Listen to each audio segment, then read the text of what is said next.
How's it going, ladies and gentlemen? Welcome to Catching Cars. My name is Isaiah, and this right here is the key to our test vehicle today, which is a 2021 Nissan Micra. So of course we're going to go ahead and take this out on the Autobahn and see how it goes. And then I'm going to come back and tell you guys what I think of the 2021 Nissan Micra. Before we get going, be sure to subscribe, and I'll see you guys on the Autobahn.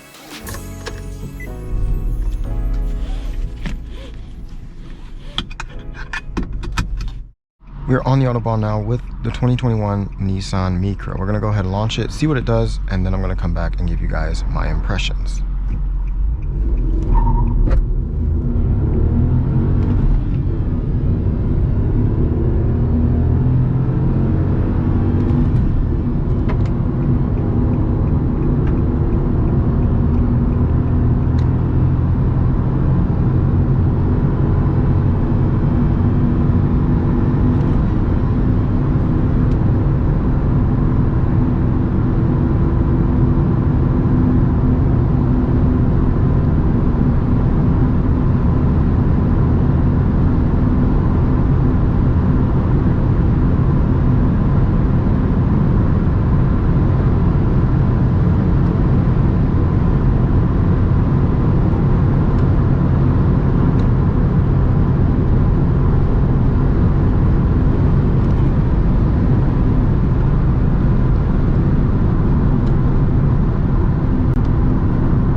Alright, so time for my impressions. The Nissan Micra actually feels pretty nice, especially in some areas. Like, you have this fake leather here, or leatherette here, and also some here where your knees would rest.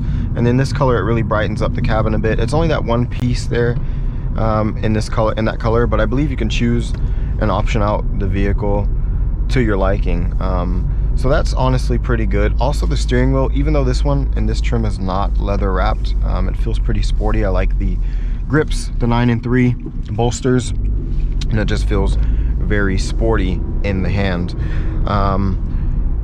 But the rest of the interior is actually pretty cheap. It feels pretty cheap. You have a lot of hard plastics. You do have some fake leatherette here on the door as well, but most of the plastics feel pretty cheap. The handbrake, at least in this trim, feels super cheap as well. And also the gear shift, I don't know, don't really like it that much. It just doesn't feel, I guess it doesn't feel as notchy as I would like.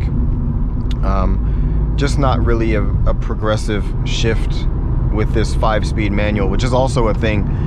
Having a 5-speed manual in a modern day car nowadays, you can also get a CVT, I believe, but this 5-speed manual, I think it's missing a gear at least. Maybe that would improve performance and also fuel economy.